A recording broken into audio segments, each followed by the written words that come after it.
It usually doesn't happen the way you'd expect. There's no big announcement, no goodbye post. It happens quietly. Someone is scrolling at 1 in the morning. Their thumb moves on its own. The faces blur. The opinions blur.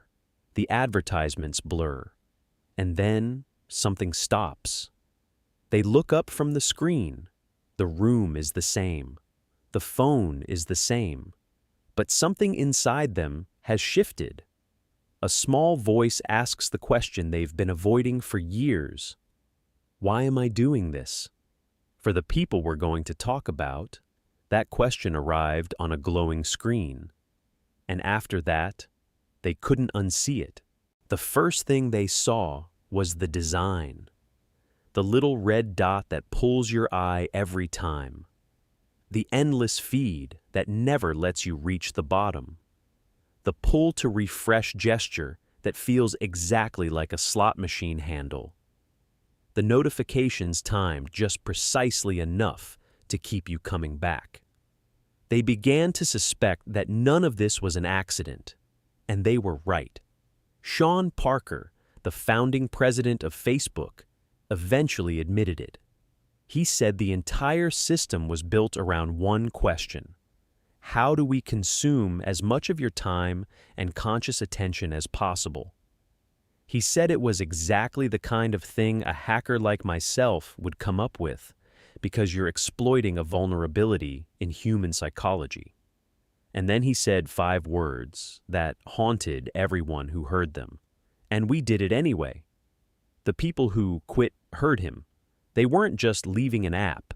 They were leaving a system that had been engineered very carefully to keep them inside it. And once you see that, you cannot pretend you didn't. The second thing they saw was themselves. Not the version of themselves that they posted. The other one.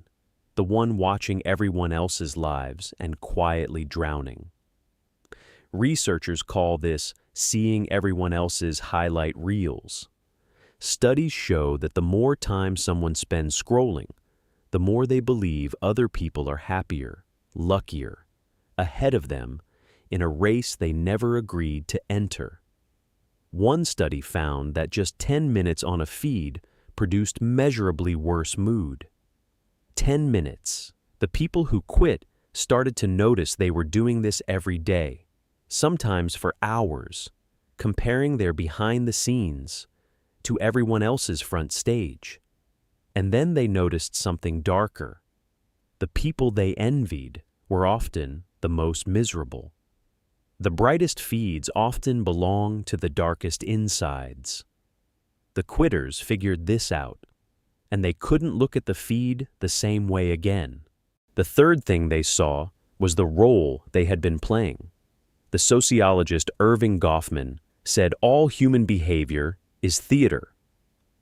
We have a front stage where we perform for others, and a backstage where we are simply ourselves. But when you live on social media, the front stage never closes. Every meal, every outfit, every thought, every relationship, every emotion is potentially a performance. Even being authentic becomes a performance of authenticity. The people who quit started to feel this. They noticed they were composing captions during real conversations, taking photos they didn't want of food they didn't care about because part of them was always elsewhere. On the stage, watching themselves perform. And one day, they asked the question that ends the performance. Who am I when no one is watching? If you don't know the answer to that question, social media is the last place you'll find it. The fourth thing they saw was the price they had been paying. Not in money, in time. The average adult now spends about 2.5 hours a day on social media. Stretch that across an average lifetime, and it adds up to roughly 7 years. 7 years of human life, spent looking at strangers, performing for strangers, comparing yourself to strangers. Annie Dillard wrote a sentence that captures what those 7 years actually mean. She said, "How we spend our days is, of course, how we spend our lives." The quitters did the math at some point, maybe in a quiet moment, maybe in bed at 2 in the morning. They added up the hours multiplied by years and saw what was being traded: a relationship that never quite deepened, a book that was never finished, a creative project that stayed in the head, a self that never quite formed. Once they saw the price, they couldn't keep paying it, so they quit. And the first thing they discovered was that quitting feels nothing like freedom. The first 3 days are the hardest. The hand reaches for the phone that isn't there. The pocket feels empty. There are phantom vibrations, phantom notifications. Almost 90% of people experience this. The brain has been trained to expect a reward at irregular intervals, and it does not stop expecting just because you decide to stop. Days 4 through 10 bring something stranger. Boredom. Real boredom. The kind we used to have before our pockets were filled with infinite content. But here is what the quitters noticed. After the boredom, something else came back. Their attention, slowly, quietly, like a muscle they had stopped using. They could read a book again, have a conversation that lasted longer than 2 minutes, without their mind drifting toward an imaginary feed. Their sleep came back. Even small reductions in screen time give people, on average, almost 20 more minutes of sleep a night. Their creativity came back. People are roughly 60% more creative while walking than while sitting. The quitters started walking again. Original thoughts that weren't reactions to someone else's post. Their relationships came back.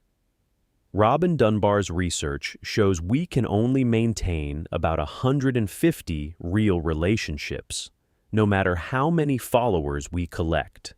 The hundreds of weak online connections weren't replacing real friendship.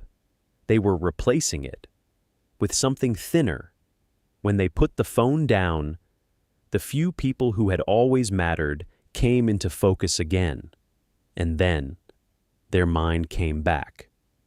When the brain is not constantly being fed external content, a quiet network in the brain switches on. Scientists call it the default mode network. It is the part of you responsible for self-reflection, for memory, for imagining your own future, for making meaning out of your own life. Constant scrolling silences it. Quitting brings it back online. The quitters started to feel like themselves again, often for the first time in years. This is why they're hard to argue with.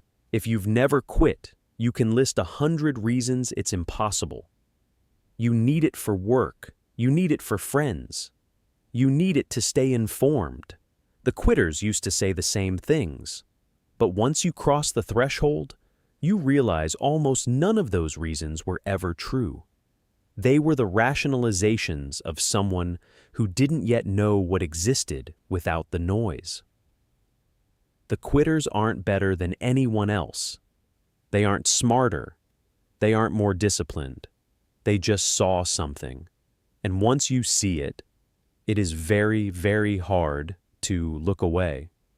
So, the next time you meet someone who has quit social media and you wonder why they did it, remember this: they are not running from anything. They are simply paying attention to something. Most people are still trying not to notice. The cost of being constantly connected is the slow disappearance of the person who used to be there before the connection began. The quitters chose that person. Maybe one day you will too.